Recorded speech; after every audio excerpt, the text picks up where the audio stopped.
U.S. lawmakers grill Facebook CEO Mark Zuckerberg over privacy issues.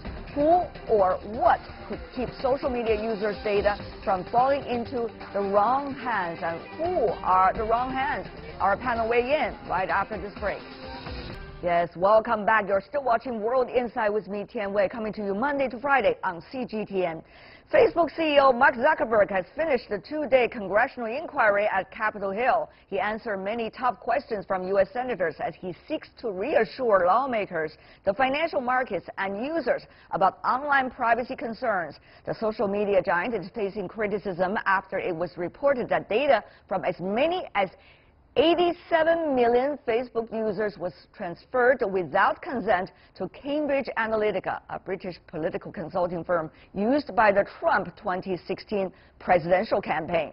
The CEO said he'd be open to some sort of regulation to protect the privacy of Facebook users, and he also revealed that his own data was part of the breach. Some U.S. lawmakers insisted that new laws should be put into place to regulate Facebook and other social media platforms.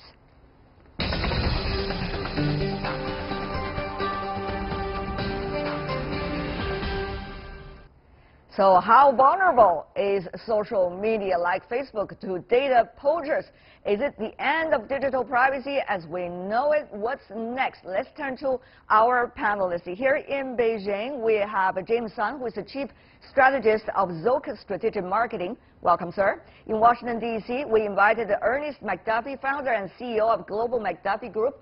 Good to see you, Mr. McDuffie. In Boston, we have Robert Siciliano, a security analyst at Hotspot Shield. That's a virtual private network utility, protects users on Wi-Fi. Gentlemen, I want to welcome to the three of you. Big topic, always, when it comes to Facebook, this time particularly. Mr. McDuffie, you have been a guardian of data security, but at the same time, you say much space should be given to these high-tech companies. But it seems things are getting ever serious. Mr. McDuffie, your take. Should be more regulation?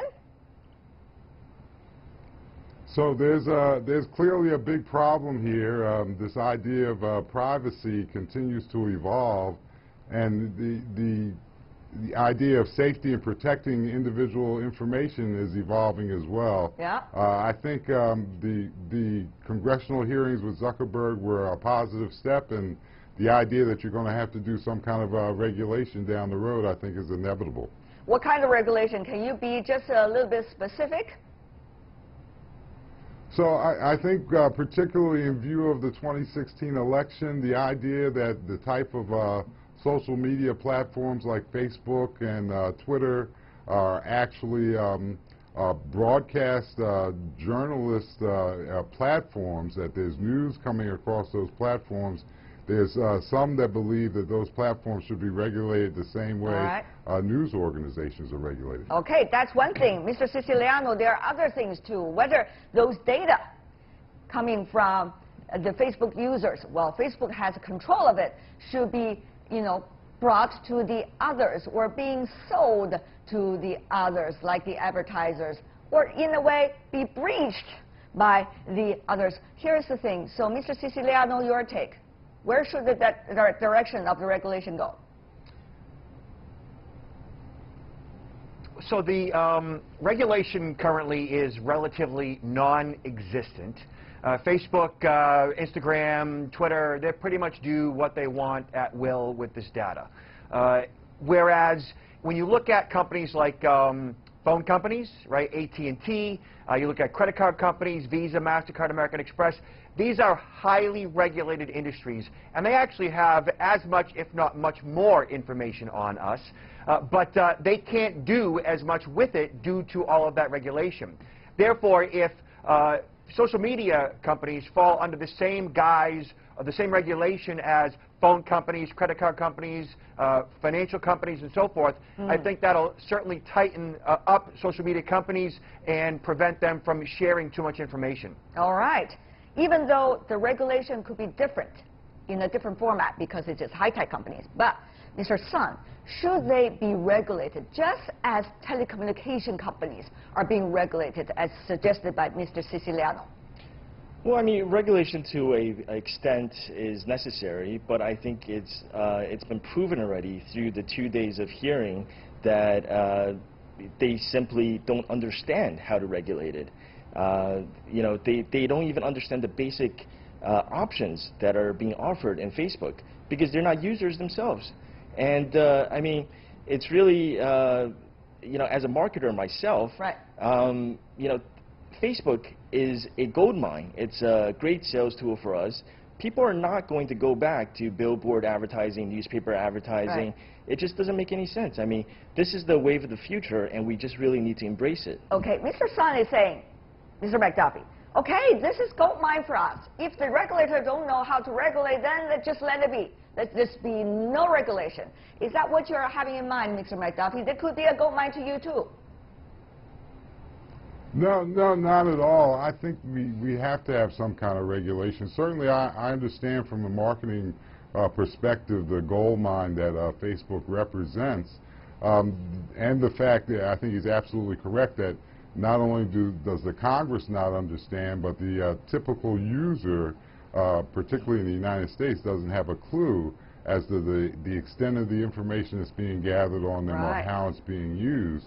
So you know, there are a couple of options as a user. You can opt out, you know, to not use those kind of social media platforms and just go back to the way it was before they existed. I mean, we communicated and marketing reached us before there was social media, and people like myself who tend to stay off of social media altogether still see marketing and get affected by that. So the bottom line would be if they regulate it to the point where it becomes the business model for Facebook is that they can't do free subscriptions because the marketing piece is being limited. It's just going to become a pay-for service as opposed to a free service. Is there anything wrong if they become a pay-for service, Mr. Siciliano? Those phone companies, if you want to still use your own analogy, have been you know, labeled as paid service, right? Yeah, I don't see Facebook ever going to a paid service. I think that what the public doesn't quite understand, nor does Congress, even regulators to any degree, is that what is being done with this data, the theme here is what's called psychometrics. It is psychological assessments that are being created as a result of all of this data being collected.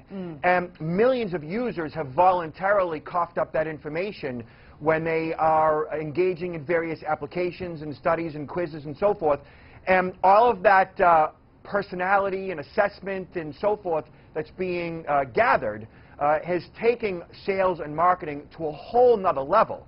And this is the evolution of advertising, as has been previously suggested. And it's a normal way or a successful way for companies to spend their money. There's a significant ROI here. Yeah. And getting used to that, these psychometrics, is going to take an entire generation to accept. Okay. Mr. Sung, here's the thing. Do the users have any choice? Or do they know the kind of choice that could be available to them besides they have to opt out from the overall use of Facebook, which is such a powerful platform that almost everybody is on it, and this is a way to get your things out, Mr. Sung? Well, it's funny because it's not funny. To the users, it's not funny at all. Our information is there. They got everything about us. Facebook is being singled out. I mean, all the big companies have all these legal terms and conditions that nobody ever reads. I mean, Facebook gives you all these options, you know, like maybe 100 different options that nobody ever looks at. And, you know, users... Do you look at it? Do you look at it yourself? You know, I don't even look at it myself. Why don't you look at it? Tell me, as a user, why don't you look at it? Because, you know, I'm American. Americans are lazy. Come on, don't use that kinds of analogies. All right, let me use this analogy then. You know, I would rather have Facebook for free rather than pay for it. Facebook right now is, I read a statistic. In the United States alone, they make about $80 advertising revenue per user. In Europe, it's over $20, and this is per month. And in Asia, it's over $8. So on average, it's about $20. And you know, if you were to ask an American user, would you rather have it for free or would you pay $80? I mean, there's no question. Well, there is the question, I guess, Mr. McDuffie. If they're saying, well, you can have it free of charge, but at the same time, your information is going to go to all kinds of hands that you're not aware of, I'm sure the user is going to be able to make their different choice, Mr. McDuffie. Yeah, so, you know, I don't have a problem with the marketing and the people that are trying to sell us things. Mr. Song, Mr. McDuffie has a big problem with you. Go ahead, Mr. McDuffie. With the psychometrics, yeah, the problem comes in with the psychometrics is when it becomes weaponized. The whole purpose of the art of marketing is to affect behavior. For companies that are selling things, you know, that's okay. We're trying to change your mind to buy X product versus Y product. Yeah. But those same psychometrics, that same data can be used to change your mind over who you vote for, who you don't vote for, what you think is fake news, what you think isn't fake news. And if you don't regulate that, you know, nefarious actors can manipulate that, weaponize that information any way they want. Okay, Mr. Siciliano, let's just be fair. We understand business needs its space to grow, and the consumers also have their right to privacy. Well, at the same time, the government and the regulators should play an appropriate role when it comes to the future growth of the market and prosperity of the economy. But here's the thing. Are we lacking of a balance right now? Is it mainly the business which is trying to get whatever it can get on hand? Well, the private citizens and the users do not have much in hand to protect their own rights. Well, at the same time, the government seems to be not necessarily understand all the latest development to play the appropriate role of a regulator. Mr. Siciliano. We definitely need a balance. The weaponization of this data has already taken place, and it will quickly spin out of control over the next 3 to 5 years unless the companies themselves are called on the carpet, as Zuckerberg has been thus far, and they either self-regulate or they, in some way, shape, or form, are effectively regulated. The public, you know, they're relatively clueless when it comes to how their data is being used to manipulate them, and they will always be relatively clueless because they're not, you know, interested in maintaining privacy the way privacy professionals are, or even security the way security professionals are. They just are overwhelmed and busy and, like has been previously said, somewhat lazy, and security and privacy being manipulated is just not top of mind for them. And so that's why you have government to step in to say, okay, enough is enough, you can't keep doing this, because our people just aren't intellectually, I guess, capable or aware enough. They don't have the fortitude to do something about it on their own. That's where the government steps in. Right. You cannot expect everybody who is buying the pork from the market to know where the source of the pork is and have the pork examined for all the important measures. You can't expect individuals to do that. That's true for every kind of product. It should be true for information as well. Mr. Sun, you are laughing at my analogy. Tell me why you're laughing at it, and why do you disagree with me, Mr. Sun? Well, you know, I have something that's known as common sense. Okay, what is your common sense? You know, I understand that a Nigerian prince is not waiting to give me money, to wire me money, you know, and there's a lot of people, and the reason why these scams on the internet still exist today is just because some people continue to fall for it, even though it's like 15 years, you know, these scams. There's an obvious difference between Mr. McDuffie's age and my age. We're, you know, different generations, and, you know, people grew up on Facebook, and... Well, you just made a big mistake, Mr. Sun, when you're saying you have a huge generational gap with Mr. McDuffie, I have to say. Mr. McDuffie has been working on the security issue for quite some time. And by the way, Mr. Sun, Mark Zuckerberg admitted himself that his data has also been stolen. So are you saying you are not of the same generation with Mark Zuckerberg either? He is not as sophisticated when it comes to technology as you are? Well, I'm not sure about that, but let me have Mr. McDuffie to respond to you. Mr. McDuffie, your role here. So yeah, the idea that the general public is not sophisticated enough to handle the types of attacks that they're being subjected to is absolutely true. And it is a generational thing, you know, and the bad actors are capable of tailoring the type of attack they have to the type of market that they're looking for. It's all part of the weaponization. There's some very sophisticated phishing attacks out there that make you think you're dealing with a legitimate organization and force you to do things that you really wouldn't normally do in terms of information that you're going to give up and provide. So it's a big problem. Okay, if we know it's a big problem, who's going to regulate it? Mr. Siciliano, obviously, the senators that were at the hearing are not necessarily experts in it.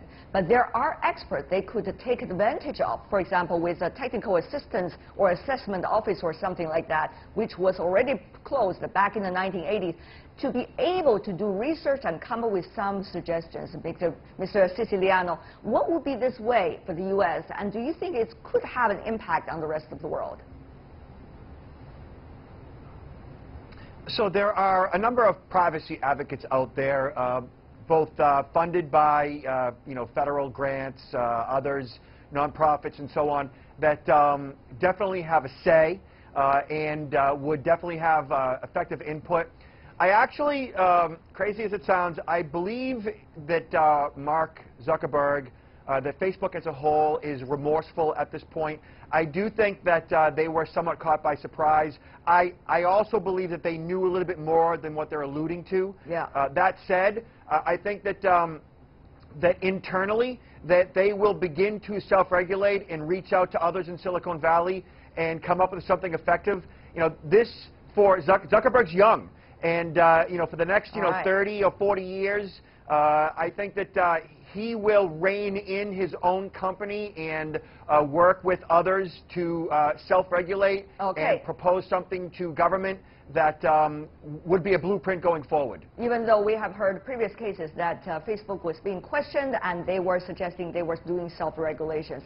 That has been done, quote unquote, for several times already. But having said that, we cannot reach a conclusion for now, but for now, I can certainly thank the three of you for coming to this discussion. James Sun, Ernest McDuffie, and Robert Siciliano. Really appreciate it. Thank you so much, gentlemen, for being with us, and have a great weekend.